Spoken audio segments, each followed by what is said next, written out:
नहमदुहु व नसल्ली अला रसूलिहिल करीम, अम्मा बाद। हिंदुस्तान से कई साहब ने पूछा है कि रमज़ान में चांद की सूरत हाल क्या है। जवाबन अर्ज़ है कि 22 मार्च बरोज़ बुध को इंडिया में चांद की ऊंचाई है 9 डिग्री, बी कैटेगरी है।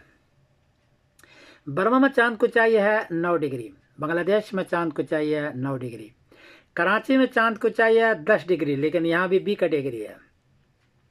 पेशावर में चांद की ऊंचाई है 9 डिग्री और नेपाल में चांद की ऊंचाई है 9 डिग्री। 9 डिग्री में दूरबीन से मुश्किल से नज़र आता है। कराची में ज़्यादा चांस है क्योंकि 10 डिग्री है और 20 घंटे 21 मिनट इसकी उम्र हो चुकी है, इनको सबसे ज़्यादा चांस है। बाकी और लोगों का 9 डिग्री है, इसलिए लगता नहीं है कि चांद नज़र आएगा 22 मार्च बरोज़ बुध को।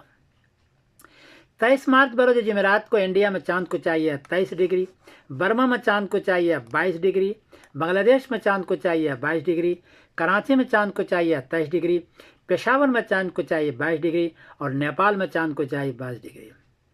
महीना 30 का हो जाएगा तो 23 को नज़र आएगा जुमेरात को, और उस वक्त वो तरावी की नमाज़ पढ़ेंगे।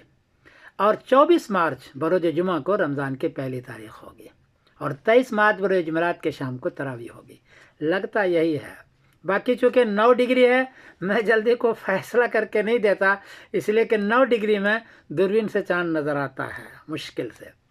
रमज़ान का महीना है तो शहर रमज़ान अल्लज़ी उन्ज़िल फ़ीहिल कुरान, इसमें कुरान पाक नाजिल हुआ है। और ये भी है फमन शहद मिनकुम शहर फलयसुमहु, जो रमज़ान का महीना पाए उसमें रोज़ा रखे और कुरान पाक ज़्यादा से ज़्यादा पढ़े, और शब कदर भी है उसकी भी इबादत करें और अल्लाह से ज़्यादा मांगे कि अल्लाह हमें इस महीने में बख्श दे और रोज़े का पूरा एहतमाम रखे। मैं समीरुद्दीन कासमी बोल रहा हूँ, मैनचेस्टर इंग्लैंड से। अस्सलाम वालेकुम व रहमतुल्लाहि व बरकातुहू।